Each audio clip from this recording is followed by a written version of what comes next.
Philippe Kaiser Moulosso, nous vous saluons. Bonjour. Bonjour. Comment vous allez? Parce que quand on parle du Wi-Fi, c'est nécessairement l'Internet. Lorsqu'on dit par exemple que dans une université on a du Wi-Fi, ça ne veut pas forcément dire qu'on a Internet. Qu'on a Internet. D'ailleurs, moi je dirais à beaucoup de jeunes entrepreneurs, le meilleur entrepreneur, c'est celui qui a été un bon employé. La plupart ont échoué à chaque fois qu'ils ont recherché de l'emploi et se sont dit maintenant je vais être entrepreneur. Mais les mêmes tares qui ne vous ont pas permis d'être embauché quelque part, c'est ceux que vous ramenez dans votre entreprise.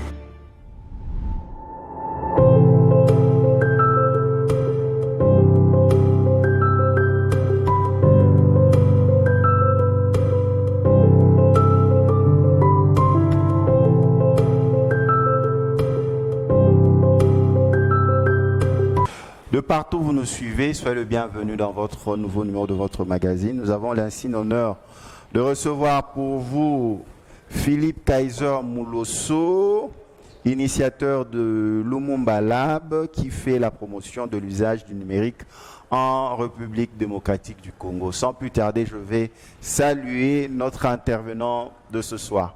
Philippe Kaiser Moulosso, nous vous saluons. Bonjour. Bonjour. Comment vous allez? Je vais bien, Symphorien. Nous venons à peine de vous avoir parce que vous revenez d'Abidjan. Comment Abidjan et pourquoi vous installez à Abidjan? Parce que là et maintenant à Abidjan, nous voyons des images et nous entendons les échos. En fait, nous ne sommes pas installés à Abidjan. On n'a pas délocalisé le lab en soi. Actuellement, je fais du 50-50. Si je passe mon temps un peu à Kinshasa aussi. Mais c'est juste qu'avec cette période Covid, je ne suis pas revenu souvent comme c'était prévu. Mais pour l'instant, il faut dire que je suis à Abidjan, où on a aussi des activités là-bas. L'idée pour moi, c'est d'avoir une dimension panafricaine. Donc, j'ai toujours vu l'Afrique comme un seul territoire et je peux aller partout où je suis chez moi et lancer des initiatives pour les jeunes. Combien d'années déjà à Abidjan? Ça va faire exactement, je dirais autour de 5 ans, mais je peux dire si j'aurais vu, ça fait 4 ans. 4 ans. Voilà. Ce soir, nous allons parler du numérique. Vous le savez, le président de la République, Félix-Antoine Tshisekedi, a nommé un ministre du numérique. Mais nous allons un peu parler de ce contour, surtout les jeunes qui entreprennent dans ce domaine. Aujourd'hui, avec le ministère du numérique, quel est le contenu qu'on doit avoir? Parce que c'est un nouveau ministère, beaucoup de défis. Qu'est-ce que tu comprends d'abord par un ministère du numérique en RDC? Quel est le contenu qu'on doit le donner?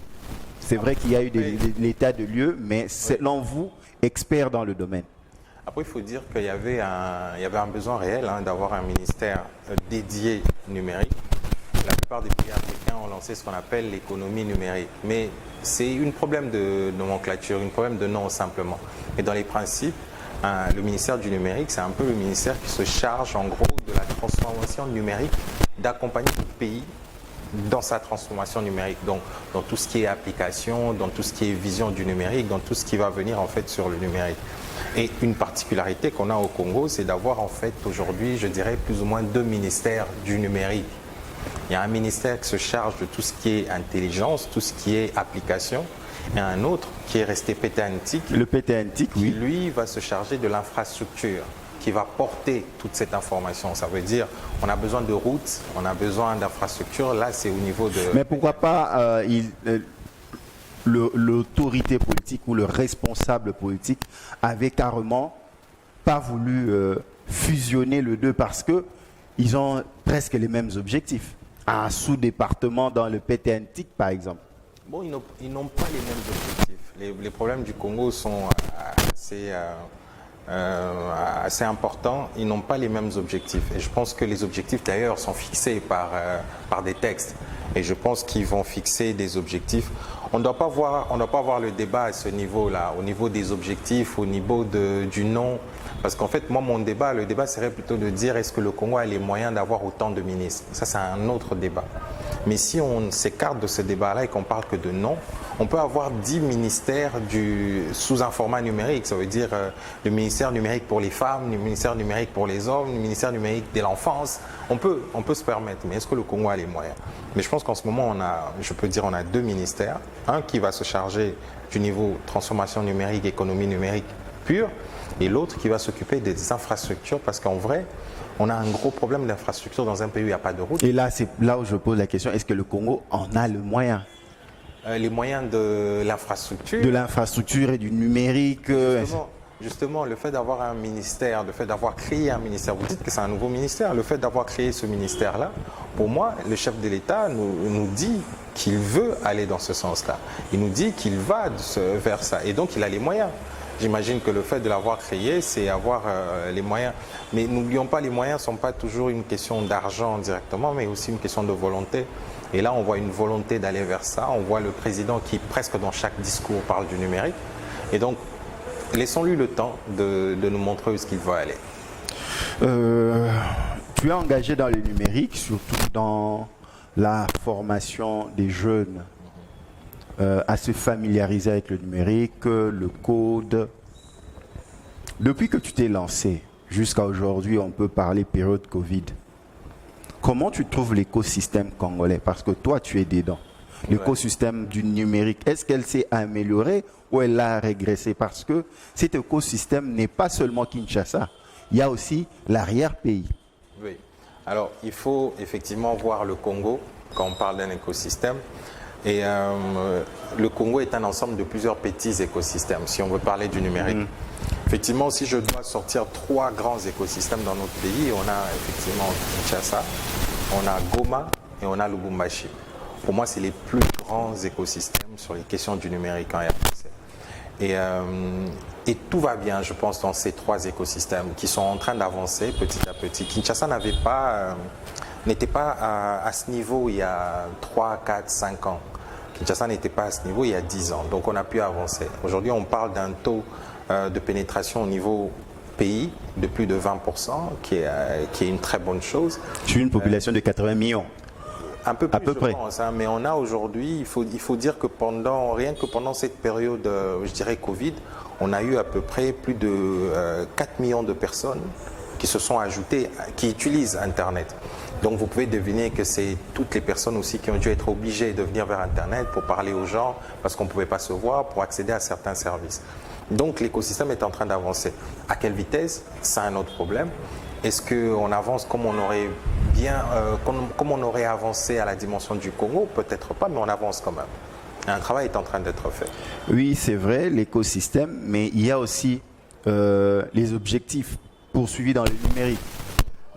Avec la Covid-19, nous avons eu la FinTech, les finances dans le numérique, nous avons eu l'innovation technologique, nous avons eu les solutions de problèmes de santé, nous avons eu les besoins de communiquer, nous avons eu le besoin par rapport au télétravail.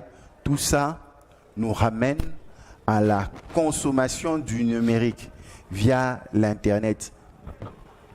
Avant d'aller palier par palier, pour les téléspectateurs, j'ouvre une parenthèse et je vais la refermer. Est-ce que le numérique veut dire Internet? Non, alors, Internet est dans le numérique, simplement. Le numérique englobe plusieurs choses. Le Internet est dans le numérique. Internet, c'est juste ce moyen qui nous permet d'être interconnectés. Et sur Internet, justement, vous avez d'autres services qui viennent se greffer là-dessus. Internet, justement, ça nous permet d'être interconnectés et dessus, vous avez plusieurs services. La voix, on peut y faire passer des applications et tout ça. Donc oui, Internet est dans le numérique. L'Internet est dans le numérique. Donc c'est un sous-ensemble dans le numérique. L'ARTPC et le PTNTIC ont souhaité doter les universités, les aéroports du Wi-Fi. Vous, en tant qu'expert, quelle est la différence entre Wi-Fi et Internet? Est-ce que quand on parle du Wi-Fi, c'est nécessairement l'Internet? Ou le Wi-Fi, c'est une infrastructure qui permet d'utiliser l'Internet? Alors simplement, pour que nos téléspectateurs comprennent, lorsqu'on parle du Wi-Fi, c'est le réseau sans fil, en français facile. C'est le réseau sans fil. L'opposé du Wi-Fi, c'est le câble. Donc je peux être dans un bureau, dans ma maison, dans un restaurant et interconnecter, ou dans un cybercafé, dans un cybercentre, interconnecter des ordinateurs par fibre, par câble. J'ai un réseau local. Je peux interconnecter aussi par Wi-Fi. j'ai toujours un réseau local. Donc avoir un Wi-Fi dans ce sens-là ne veut pas dire avoir Internet, puisqu'on peut échanger localement sans Internet. Donc ça, il n'y a pas... Donc, par exemple, on doit pas avoir de confusion. quand on dit on est connecté à un réseau Wi-Fi, ça veut dire que... Je suis juste connecté à un réseau. Donc, et ce réseau fournit quoi? C'est la question qu'on doit se poser. Ok. Je suis connecté à un réseau. Je suis connecté à une machine. Je suis connecté à un dispositif. Mais ce dispositif-là n'est pas obligé de me fournir Internet. Ce dispositif peut me fournir une donnée, mais une donnée qui peut être aussi stockée localement. Ça, c'est aussi possible. Et c'est le cas des Wi-Fi, d'ailleurs, pour revenir à votre question. Lorsqu'on dit, par exemple, que dans une université, on a du Wi-Fi, ça ne veut pas forcément dire qu'on a Internet. Qu'on a Internet. Ça peut aussi dire, ce qui arrive d'ailleurs dans beaucoup de grandes universités, une université qui se respecte aujourd'hui et qui a une dimension scientifique a le devoir, je peux dire, de créer du contenu scientifique. Et à ce moment-là, le contenu scientifique peut être disponible pour les étudiants dans le réseau local de l'université, donc à travers un Wi-Fi aussi. Donc, par exemple, ceux qui se plaignent, par exemple, on nous a donné le Wi-Fi, pas l'Internet, donc ils n'ont pas peut-être saisi la pertinence ou la définition du Wi-Fi. Oui, soit ils n'ont pas saisi, soit celui qui a vendu le Wi-Fi n'a pas bien expliqué. Parce que aussi la plupart de nos autorités, quand ils parlent de Wi-Fi, ils s'imaginent qu'il y a l'Internet. Internet gratuitement dans une université. Non, mais un Wi-Fi n'est pas forcément une question d'Internet. Or, l'Internet, il faut le payer. Bien sûr, il faut le Mais payer. le Wi-Fi, on ne paye pas. Alors, il ne faut pas voir le coût comme ça, parce qu'il y a toujours un coût quelque part. Ok. Il y a quelqu'un qui doit supporter le coût quelque part. Voilà. Parce que pourquoi on paie Internet? C'est parce qu'il y a l'entretien d'un matériel, parce qu'il y a le support à avoir. Donc ce Wi-Fi-là a besoin d'un support qui sera peut-être payé par quelqu'un d'autre. Mais dans notre cas, lorsqu'il y a le Wi-Fi dans une université, ça peut être gratuit parce que c'est un contenu local, ou ça peut être payant parce que voilà, il y a Internet qu'on doit payer. Tout comme aussi on peut considérer que c'est gratuit parce que quelqu'un a déjà payé, c'est subventionné. Et donc c'est le cas dont on parle souvent à RDC, puisqu'on parle d'un réseau Wi-Fi qui sera installé gratuitement, puisqu'il est subventionné par l'argent qu'on récupère des taxes. Ça, c'est aussi possible. Vous nous avez éclairé, nous reformons la parenthèse. Maintenant, nous revenons aux objectifs. Par exemple, la facilitation des paiements des biens et services. Finance grâce à la technologie du numérique. Vous qui parcourez l'écosystème congolais, vous avez parlé de Kinshasa, vous avez parlé de Goma, vous avez parlé de Lubumbashi. Est-ce qu'on y est? Au niveau des finances, au niveau des paiements électroniques. Alors, réalisés ou initiés par des Congolais? Alors je vais dire, aujourd'hui, il y a plusieurs innovations, enfin il y a plusieurs initiatives, si je peux dire ça, dans ce que je peux considérer être la FinTech. On parlera de Maisha Pay par exemple, on parlera de Maxi Cash. Voilà, je cherchais Maxi Cash de Rudy Mukwamu. Ce sont des gens qui ont pu effectivement lancer des initiatives localement. Mais moi, je trouve que le problème n'est pas encore à ce niveau-là. Ces Congolais ont fait leurs efforts. Mais le problème aujourd'hui est dans ce qu'on appelle l'expérience du client. Ça veut dire l'expérience client au niveau d'un Congolais lambda. Est-ce qu'il peut vivre toute sa journée sans vouloir sortir du cash?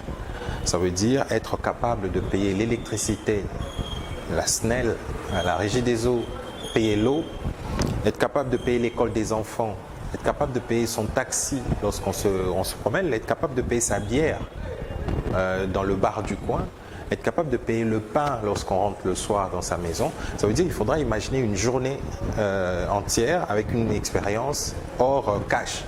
Ce qui n'est pas encore le cas aujourd'hui. Il n'est pas possible de payer l'électricité au Congo par M-Pesa ou par d'autres moyens électroniques. Donc ça brise un peu la chaîne à ce niveau-là. Mais je pense que ces initiatives sont là. Et les pratiques, les usages doivent rejoindre ces initiatives-là. Ce qu'ils ont fait est déjà très bien. Mais donc, par où commencer? Comment, quelque part, former ou éduquer cette population? Ça passe par quoi? Par des structures comme la vôtre? Oui, beaucoup. Ça passe beaucoup par des structures comme la nôtre parce que nous faisons, je veux dire, dans le laboratoire d'innovation citoyenne basés sur le numérique comme le Lumumba Lab, on travaille essentiellement sur ce qu'on appelle la médiation numérique. Ça veut dire nous, on aide les gens à comprendre les pratiques du numérique, à comprendre les bases qu'il faut. Ça veut dire on éduque, en fait, nous, on éduque le client de la plupart des startups.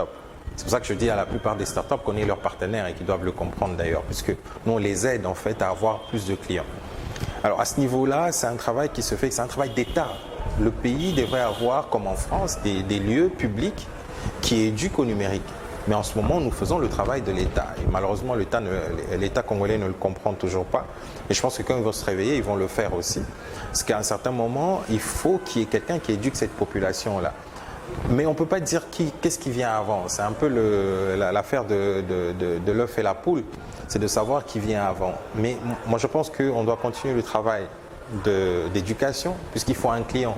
On ramène un produit qui doit être là, mais aussi il y a le travail des usages, parce que je crois que l'usage éduque aussi le client. Il y a quelque temps, il n'y avait pas WhatsApp, mais WhatsApp n'a pas eu besoin d'éduquer des clients. Aujourd'hui, quand vous allez dans un village, il y a une dame, il y a une maman qui ne sait pas lire et écrire, mais qui utilise WhatsApp parce qu'elle reconnaît l'icône, elle clique sur l'icône, elle parle, elle enregistre la voix, elle envoie. Simplement. Et cette dame n'a pas besoin de lire, elle a une expérience qui lui correspond. Ça veut dire lorsqu'on créera des produits qui correspondent à l'expérience des clients, on aura le plus des clients. Mais ça n'empêche qu'il faut quand même garder à l'esprit qu'il faut un travail d'éducation.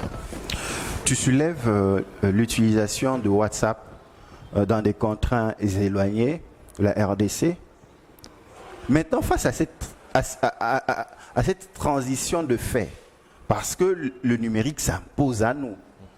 Donc, avec la Covid, on ne savait pas se déplacer.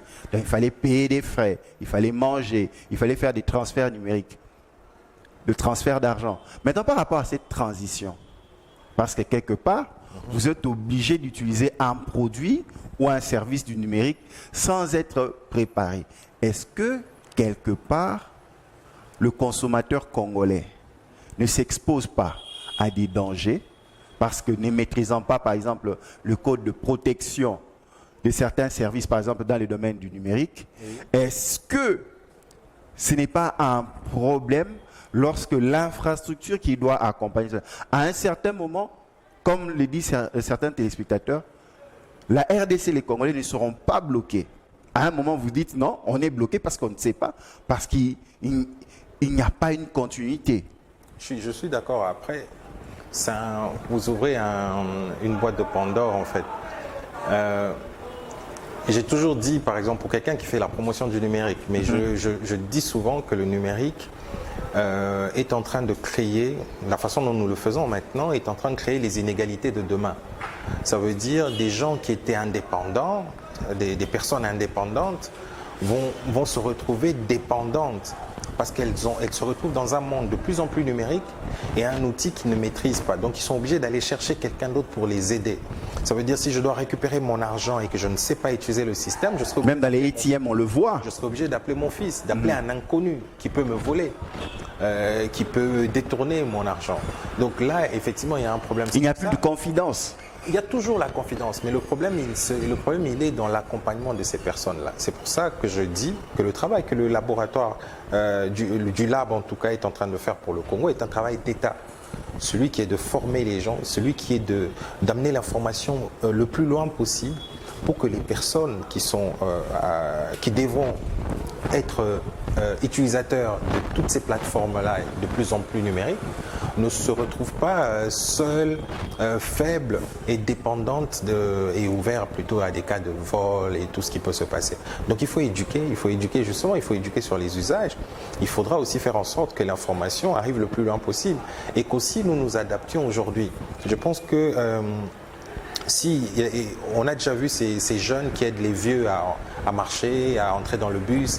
Aujourd'hui, on doit créer un mécanisme des jeunes qui accompagnent les plus vieux aux usages du numérique, mais aussi tout ce qu'on voit par exemple dans les ATM, une personne qui ne peut pas retirer son argent seul et se dire il a besoin d'une petite formation, il a besoin d'un minimum. Mais qu'est-ce qu'on crée aussi soit adapté à ces gens-là? WhatsApp est adapté parce que c'est simple. Imaginez que j'aille devant un ATM où je n'ai pas besoin de lire. Je peux juste dire à mon ATM, je suis tel, il y a une reconnaissance de ma voix ou de mon visage, et j'ai besoin de 10 000 francs, l'ATM sort 10 000 francs. C'est tout. À partir de là, il faut qu'on s'adapte en fait aussi à nos usages. La plupart des cas, on prend des innovations qui viennent d'ailleurs. Effectivement, ça a été créé pour d'autres. À nous de penser notre modèle, à penser à la maman congolaise en Ngandajika ou qui se retrouve un peu plus loin là-bas dans le Mayom et de dire, ok, pour elle, je crée comme ça. L'existence de la vie numérique, hein, le Congolais est devenu numérique. Donc le Congolais a deux vies. Le Congolais que l'on voit physiquement comme Philippe Kaiser Moulosso et Symphorien Katende et Philippe Kaiser Moulosso sur les réseaux sociaux. Les réseaux sociaux, oui. Maintenant, comment dissocier cela? Alors, peut-être vous posez la question à la mauvaise personne. Je crois que pour moi, je ne dissocie pas. Je crois qu'aujourd'hui, c'est une continuité on a une vie qui est réelle, enfin, j'allais dire réelle, qui est physique et une autre qui est virtuelle. Je pense que c'est une continuité de nous.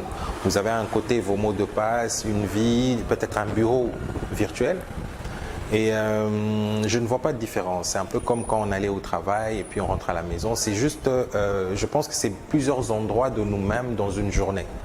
On existe sur le numérique, on existe en physique dans un bureau, dans un restaurant ou ailleurs. C'est juste des lieux de vie, simplement. Mais revers de médaille, la technologie abrutit, la technologie distrait, la technologie fait que la personne ne parte pas à l'essentiel. Qu'est-ce que tu dis de ça? Parce que beaucoup de professeurs d'université en République démocratique du Congo montrent cette facette cachée, sombre du numérique, surtout chez les ados, chez les jeunes, et même certains adultes qui ne savent pas définir l'objectif pour lequel ils ont besoin du numérique, par exemple en termes de communicationnel, en termes de divertissement. Ben après, c'est un long débat. C'est le premier débat de la désintoxication numérique. C'est un terme, enfin, c'est quelque chose qui nous tient vraiment à cœur. Moi, j'aimerais dire à la plupart des téléspectateurs que, encore une fois, pour quelqu'un qui fait la promotion du numérique, je ne soutiens pas le numérique à tout va. Vos enfants ne devraient pas être sur des tablettes avant 4 ans, 5 ans. Non, il ne faut pas. Donnez-leur des livres, lisez-leur des livres, donnez-leur des textes audio, ce genre de choses. Parce que oui, c'est pas évident pour les enfants à un certain âge. Donc il faut réduire ces usages-là pour les plus jeunes. Alors pour les adultes, je ne pense pas que la technologie abrutit. Tout peut abrutir. Mais je pense qu'à un certain moment, l'humain doit choisir vers où il va. Et tout excès nuit, dit-on. Alors il faut avoir une vie équilibrée. Il faut avoir un temps pour être sur le numérique parce que pourquoi vous allez dire que ça abrutit alors que moi aujourd'hui, la plupart des encyclopédies qui étaient un luxe à l'époque, je les ai automatiquement grâce au numérique. Donc j'ai accès à des milliers de connaissances grâce au numérique. Donc on ne peut pas dire que le numérique abrutit. Mais juste, oui, l'excès d'être sur le numérique, mais pourquoi on y est? Des jeunes qui se retrouvent du matin au soir juste à être en train de jouer à un jeu ou quoi que ce soit, là on peut dire qu'il y a forcément un problème de gestion de temps. Mais le numérique est puissant au niveau de toute la connaissance que les plateformes peuvent regrouper. Et je ne pense pas que c'est là, le fait d'avoir autant de connaissances et de compétences peut aboutir. Non. Une problématique aussi du numérique, l'adaptabilité du numérique à nos langues nationales. Alors, pour les langues, ce n'est pas le problème du numérique. Pour les langues, c'est le problème des humains. Parce que c'est à nous de créer. Mais qui peut créer cet écosystème? Justement, c'est ça le problème. Le problème se pose à ce niveau-là. Ce matin encore, j'étais dans des travaux de l'UNICEF où ils sont en train d'apprendre à des jeunes, avec leur projet, des jeunes blogueurs à apprendre à créer du contenu. À nous d'apprendre à nos jeunes à créer du contenu. À nous de créer du contenu dans nos langues. Pareil, aujourd'hui, quand quelqu'un écrit un livre, un roman, il faut écrire le roman en lingala, écrire le roman en chiluba, ou le faire traduire. Mais je pense que c'est à nous de créer du contenu, à nous de créer ces traductions-là. Le numérique, personne n'impose. D'ailleurs, Google, aujourd'hui, il y a des plateformes en lingala et en swahili. Pourquoi? Parce qu'il y a des gens qui parlent swahili, qui ont fait des demandes et les gens qui ont mis ça en place. À nous de créer ces formats-là. Donc le numérique ne va pas créer, effectivement, avec l'intelligence artificielle, la machine va apprendre nos langues et finira par nous créer nos langues ou reproduire nos langues. Mais aujourd'hui, nous avons le devoir de créer du contenu dans nos langues. La difficulté de créer des richesses avec le numérique en RDC, la plupart des entrepreneurs dans le domaine du e-commerce, dans le domaine du numérique, ils œuvrent, mais on ne crée pas de la richesse. Tout travail doit produire des richesses. Oui. Mais comment rendre viable ces secteurs où un jeune qui s'y consacre peut gagner de l'argent pour payer le loyer, s'entretenir, ainsi de suite, parce qu'il y a une grande problématique, ça reste chimérique. Ils vivent comment? Comment gagner sa vie grâce au numérique? Alors, la richesse dont vous parlez, si c'est celle-là, moi je pense plutôt qu'un entrepreneur ou un jeune qui œuvre dans le numérique a le devoir de créer de la valeur. Parce que beaucoup se sont découragés. Hein? Non, il doit d'abord créer de la valeur. Alors, si vous êtes venu dans le numérique en tant qu'entrepreneur pour s'enrichir simplement, ça ne marche pas comme ça. On crée de la valeur et on résout un problème.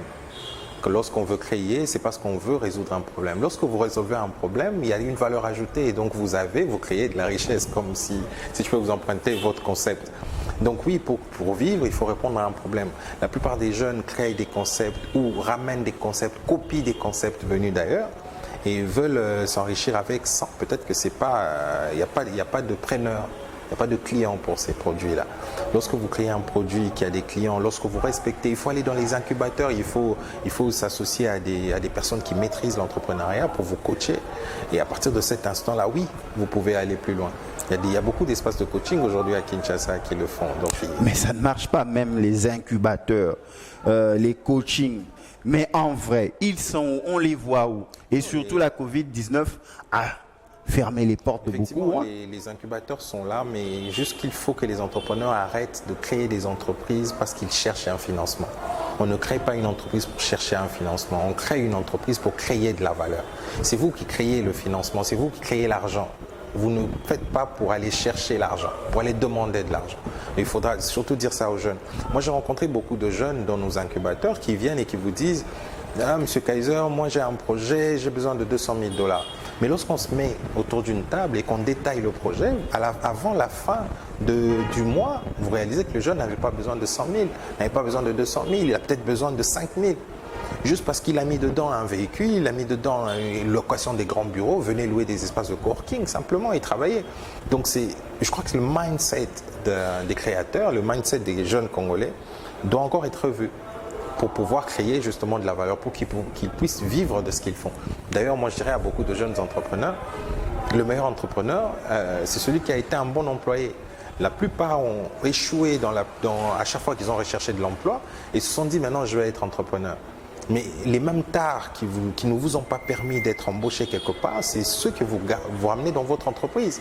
Donc vous confirmez, avant d'entreprendre, il faut d'abord travailler quelque part. En tout cas, je pense que si vous n'avez pas travaillé quelque part, faites-vous coacher par quelqu'un qui a déjà travaillé quelque part. Il faut des bases quand même. Il y a certaines bases qu'il faut avoir. Sans ces bases-là? Sans ces bases-là, dans nos pays, c'est assez difficile. Mettons, je vais finir par croire que l'entrepreneuriat, que ce soit dans le numérique ou diverses structures ou domaines, en RDC, c'est le seul secteur où les gens s'y lancent sans être préparés. Oui, mais pourquoi? C'est le goût de l'aventure ou tâtonnement? Pas du tout. Et je ne pense ou se donner un CV personnel? Je ne pense pas que ce soit le seul secteur. Parce que c'est ne pas connaître le Congolais, simplement, c'est ne pas connaître l'Africain. On a souvent cette habitude, cette manie à se lancer dans les projets sans écrire, sans planifier. Et ça, ce n'est pas que de l'entrepreneuriat, c'est notre ADN pour la plupart d'entre nous. C'est qu'il faut revoir des choses à ce niveau-là. Il faudra remodeler, il faudra refondre ces jeunes-là et leur dire non. Aujourd'hui, il faut écrire, il faut planifier. Il faut dire où est-ce que vous allez. C'est pour ça qu'on parle des business model Canva ou ce genre de documents qui permettent aux jeunes d'avoir une vision de là où ils vont. Il faut écrire le projet, ne fût-ce qu'un bout de papier où vous écrivez le nom du projet, quels sont les clients que je vise, comment je vais les atteindre, si j'ai des produits, à quel coût je vais les vendre et combien ça me coûte, combien je vais gagner. Simplement ça. Nous sommes en train d'atterrir dans ce magazine. Aujourd'hui, Tout le monde veut se faire connaître sur le plan numérique, surtout les réseaux sociaux, TikTok. Les gens mettent des vidéos, Instagram, Twitter. Donc tout le monde court derrière les abonnés. Maintenant, comment bien se vendre dans le numérique? Parce que c'est un peu du tout et du n'importe quoi. Donc, par exemple, sur TikTok, vous trouvez du tout, donc des jeunes dames en train de danser. Vous ne comprenez pas qu'est-ce qu'en fait la personne recherche. Est-ce que TikTok, c'est Facebook? Facebook, c'est WhatsApp. Est-ce que WhatsApp, c'est Instagram? Instagram, c'est je ne sais pas quoi. Comment se définir par rapport aux réseaux sociaux qui fait partie du numérique? Et, alors, moi, je vais vous dire ceci. Je pense que d'abord, tous les réseaux ne sont pas les mêmes. On ne communique pas de la même façon sur Instagram que sur Facebook ou WhatsApp. Et je suis plutôt partisan de la liberté. Que ceux qui veulent jouer au con jouent au con, que ceux qui veulent s'amuser s'amusent, que ceux qui veulent, je ne sais pas, tant que vous ne touchez pas la liberté des autres, amusez-vous, lâchez-vous, parce que aussi je crois même que la plupart de ces réseaux sont thérapeutiques. On y va un peu comme devant un psy, on se lâche et puis on revient dans la vraie vie. Les gens sont malades, les gens ont des problèmes. Laissons les gens s'amuser. Mais techniquement derrière, je crois que la question que vous posez cache une autre, celle de dire, ok, comment on fait dans tout ce désordre-là? Comment on se démarque dans tout ce désordre-là? Dans ce même désordre, il y a des gens qui font des millions. Il y a ce jeune en Italie qui fait des millions maintenant sur TikTok parce que juste, il monte des produits, le jeune Kaby. Il y a beaucoup de jeunes qui font des millions aujourd'hui avec des marques grâce aux réseaux sociaux. Donc, à eux de trouver ce qui est bien, à eux de trouver comment vendre et créer du contenu intéressant. Mais il y aura toujours du contenu. En fait, l'idée, c'est même pas de combattre les autres contenus, c'est de proposer quelque chose de mieux qui attire plus de monde. Mais il y a un problème, les recruteurs vont maintenant dans les réseaux sociaux, les profils des gens pour voir. Tu te dis avocat, médecin, ainsi de suite, mais on va dans ton profil, on te voit danser sur TikTok tout le temps. Maintenant, on t'évalue, ça c'est le vrai toi, parce que quelque part, j'ai vu ça. Les recruteurs aller fouiner partout. Ils font tout ça. D'ailleurs, aujourd'hui, quand vous allez demander un visa à l'ambassade des États-Unis, on vous demande de donner votre compte des réseaux sociaux. Ils vont voir un peu ce que vous publiez. Mais moi, je trouve, même avant ça, vous devez assumer qui vous êtes. Si je suis un avocat qui aime la musique et qui est de temps en temps DJ dans un bar, je crois que si je l'assume et que la profession ne me l'interdit pas, tant mieux. Je crois qu'on a trop de contraintes aujourd'hui dans ce monde qui font qu'il ne faut pas que les gens vivent comme des prisonniers. Les gens ont le droit de faire ce qu'ils veulent, de s'amuser. On peut être médecin et avoir un compte TikTok où je ne fais que danser et c'est mon droit. Mais je crois que si ça reste dans les normes, si ça reste dans le respect de l'autre, les gens ont le droit de s'amuser quand même.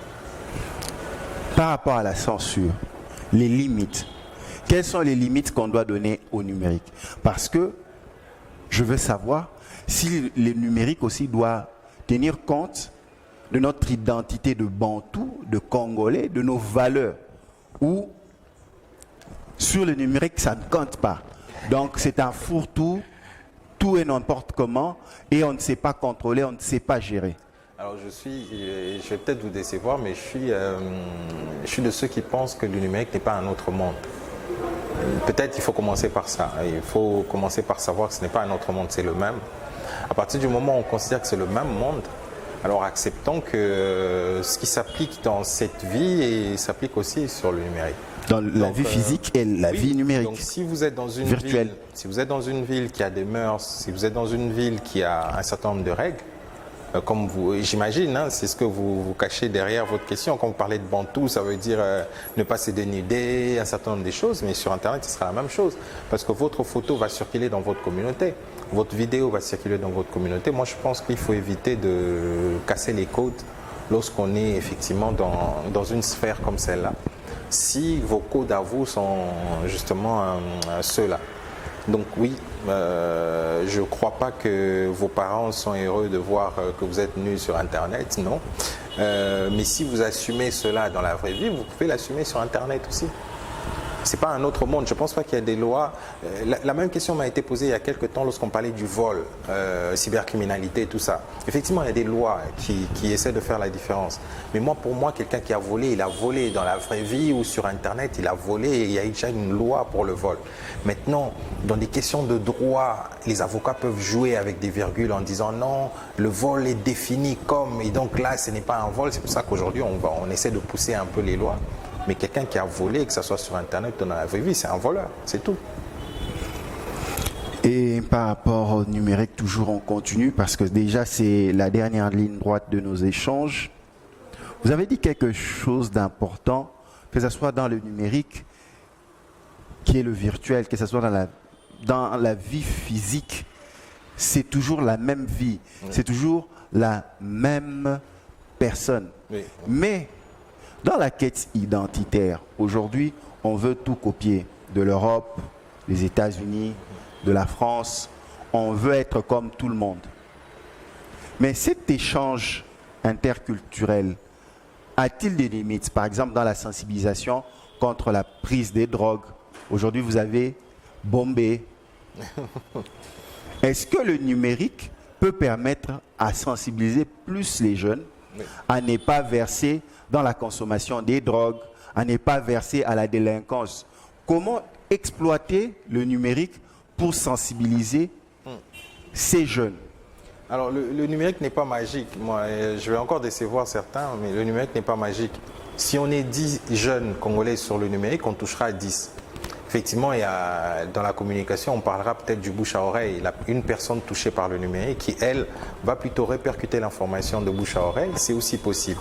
Mais pour l'instant, je crois que le numérique ne permet pas encore assez d'atteindre le plus de jeunes possible.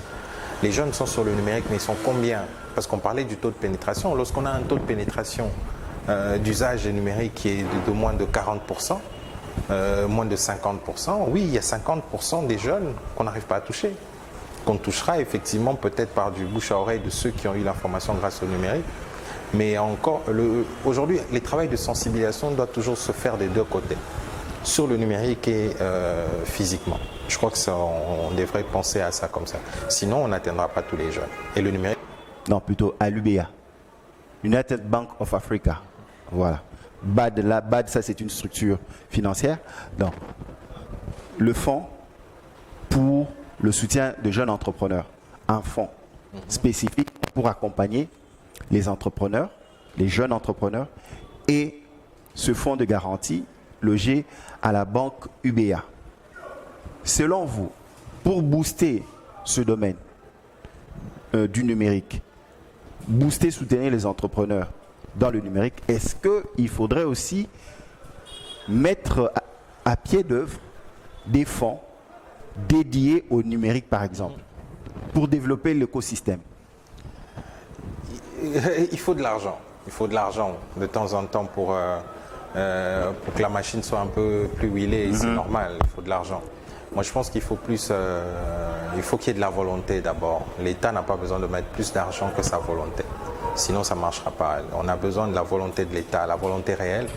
On a besoin que l'État porte les communautés et non vienne les court-circuiter comme c'est le cas maintenant d'ailleurs. On a vu toutes les personnes autour du chef de l'État parachuter de n'importe où et qui viennent aujourd'hui vendre et parler au nom du numérique des choses qu'ils ne maîtrisent pas. Mais c'est devenu un fonds de commerce. Et donc je crois que l'argent dans ce genre de cas finira que dans les mauvaises poches. Alors qu'on a besoin d'une bonne vision claire. On a besoin que l'État effectivement donne un coup de pouce à la communauté tech, à l'écosystème numérique en RDC. Et ce coup de pouce se donnera par un soutien réel. Il faut voir la communauté, il faut parler aux jeunes, il faut comprendre leurs besoins, il faut les encadrer. Et ça ne se fait pas au coût des millions forcément, non. C'est plutôt une question de volonté, d'interaction et de vision surtout. Cette question du numérique est venue un peu flouer ceux qui sont dans les universités, ceux qui sont en maths info, mathématiques informatiques. C'est des ingénieurs. Ceux qui sont en réseau. C'est des ingénieurs qui apprennent le numérique. Maintenant, quelle est la différence? Parce que quand on allait là-bas, par exemple, le Cisco, le fameux Cisco, Oui. le fameux Cisco. Maintenant, on en est où? Parce que tout le monde veut parler du numérique, mais on se dit, Alors là-bas, ceux qui allaient en Matafo, allaient chez Cisco, tout ça. Et même ceux qui font les IPA. Maintenant, on va dire, c'est quoi Alors, finalement? il faut remettre les choses dans leur contexte. Il y a aujourd'hui des gens qui sont formés comme des ingénieurs. Et, c'est le sommet. C'est le sommet. C'est un autre niveau de réflexion, c'est une autre dimension dans le numérique. Il y a ceux des jeunes qui font des petites formations, qui apprennent chez eux à la maison, qui apprennent dans les espaces de formation, qui deviennent des développeurs, qui deviennent des... je peux dire, qui deviennent des techniciens et tout ça. Ça arrive aussi. Donc à partir de là, il y a pas de, pour moi, il n'y a pas de concurrence. Il y a juste une question de niveau il y a juste une question de niveau d'information et le niveau de formation. C'est qu'un ingénieur de l'Unikin, c'est le haut niveau, c'est un autre niveau où il faut le reconnaître. Mais il n'y a pas de concurrence en fait. Ils sont tous dans le numérique. Seulement le numérique a plusieurs niveaux. Je peux l'apprendre seul à la maison dans un livre, comme je peux aller à l'université pour être ingénieur. Et un ingénieur a une façon de concevoir. Est-ce que ce n'est pas eux les ingénieurs qui devaient d'abord définir le cadre, qu'est-ce que nous avons besoin pour faire éclore notre système du numérique? Parce que eux ont un diplôme en ça, ils connaissent la réalité de l'écosystème. Et aujourd'hui, on voit des entrepreneurs en numérique. Ils ne connaissent pas forcément. Qu'est-ce qui vous dit qu'ils ne connaissent pas? Non, ils ne connaissent pas forcément. Le travail d'un ingénieur, ce n'est pas de connaître son écosystème. Enfin, le travail d'un ingénieur informaticien, ce n'est pas de connaître son écosystème. Le travail d'un ingénieur informaticien, c'est de concevoir, c'est de réfléchir, c'est de proposer des solutions. Voilà, ils peuvent venir proposer des solutions. Non, c'est de proposer des solutions logicielles, de proposer des solutions qui apportent, effectivement, beaucoup d'ingénieurs de l'Unikin apportent beaucoup à cette nation depuis que les ingénieurs de Matinfo sortent. Et la plupart d'ailleurs. Alors ne confondons pas ce numérique-là, parce qu'il y a beaucoup d'ingénieurs de l'Unikin qui ont des startups aussi, qui sont des entrepreneurs aussi. Alors ne confondons pas ça à l'entrepreneur lambda qui est aussi dans le numérique. C'est deux choses. L'un n'exclut pas l'autre. Et moi, je vois beaucoup d'ingénieurs qui apportent plus. Vous savez, un ingénieur est formé à une autre dimension de réflexion. Et ça, ils apportent beaucoup. Il y a des chercheurs, il y a des gens qui apportent vraiment beaucoup à cette nation. Et on ne peut pas cracher dessus.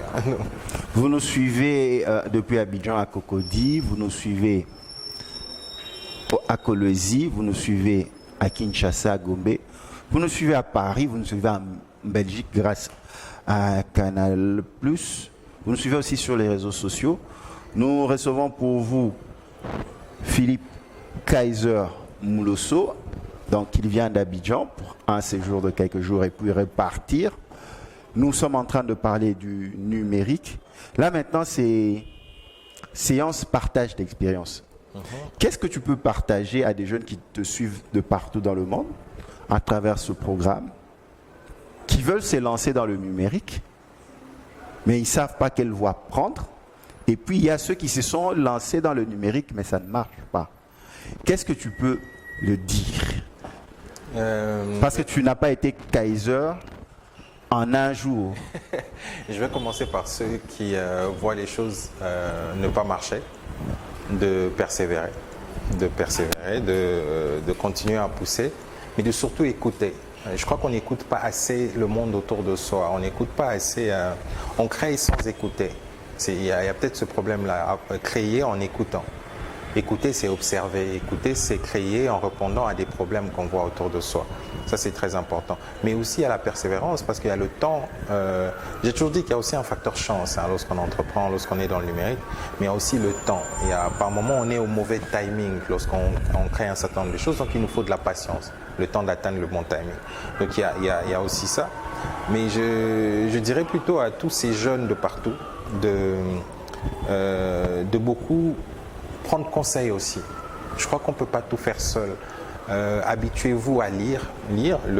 Moi, j'ai beaucoup de mentors qui sont, je vais dire, virtuels, qui sont des mentors qui sont dans les livres que je lis de temps en temps.